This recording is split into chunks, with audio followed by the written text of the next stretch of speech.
Upacara adat Serentahun telah menjadi tradisi turun-temurun dari nenek moyang yang dilaksanakan setahun sekali setelah panen. Tradisi ini telah dilakukan sejak zaman masa Pajajaran yang dipimpin oleh Prabu Siliwangi. Keturunan Prabu Siliwangi telah menyebar ke seluruh Banten dan telah terbagi dalam beberapa kasepuhan seperti Sinaresmi, Cisungsang, Cisitu, Cicadas, dan masih banyak yang lainnya.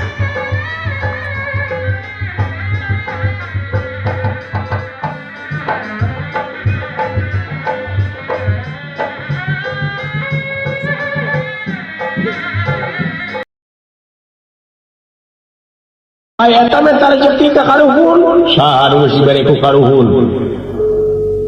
Ai karuhun pamadegan anjeun naon? Karuhun teh jelema nu geus paeh. Ayeuna mental rezeki kanu geus paeh. Nya, entong baru hingga mental rezeki kanu geus paeh kanu hirup oge rajin hese. Oh nya. Kumaha mun dipenta menta kaslametan ka karuhun.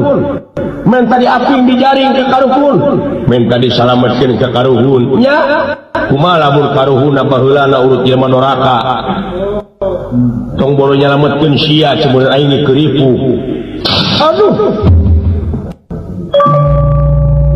Nya atuh. Nah naon eta tekadna ngukus teh? Kuduna tekadna ngukus teh baca ku anjeun eta dina kukus heulaanan. Nya eta nuduhkeun eta teh simul kana wujud siloka kana awak silib kana diri. Jeung ngukus teh lain agama tapi adat ngantina adat cing jadi pamadegan. Contona kumaha rupa hasil bodas, aya rupa areng ideung, aya rupa seuneu koneng, aya rupa ruhak dorem, aya leuwihna ti eta teu aya tuh geus opat rupa nanakeun amarah luamah sawiyah jeung mutmainah. Aduh nya atuh pamit kitu masalahna kahartos nya pituduh kana wujud urang ai meuleuh menyan seungit. Aja kau apa bau jurig nih, bau jurignya, yaan bau jurignya, gus panggil anjing jeung jurig, keacan, tuh gus nipu maneh ka anjing, nah hai panggil jeung jurig acan ai ngameungeus, eta mah lain berarti anjing bau jurig tapi eta mah kajurung tina kangewa anjeun kana jelema sok ngukus. Kajurung ku kangewa ai jelema ngewaan teh jelema salah cu. Aduh. Aya nu meuleuh menyan ka ameuna seungit, ai seungit teh simul, ai seungit teh kaseneng gaib. Karuhun lain. Gaib naon? Gaib ameu anu aya dina irung kasenengna teh seseungitan. Kumaha lamun urang ngameuti kotok? Nya dipangklak tuh kanu bau mapan mungeun. Hukumna urang kudu saling seungitan antara urang jeung urang saling pajukeun. Aduh. Ya atuh pamit kitu masalahna. Ta eta. Kahartos pisan aki. Ta ayeuna nu ngaharamkeun di kana ngukus jelema sasar. Tadi geus dicaritakeun naha ai pangeran teu nyarek ai manusia nyarek. Dumeh eta we teh aya dina keteranganana ceuk ka urang tadi. Dumeh eueuh dina keteranganana nya. Cing aya dina keteranganana anu kieu. Kumaha? Pek manusia-manusia geura arudud maneh. Teu aya. Nah teu make arudud. Mun eta ge sarua we bina.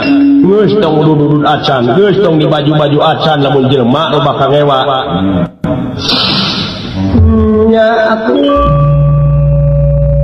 Aduh. kahartos sakit. Jadi urang iman teh percaya di mana geus nyaho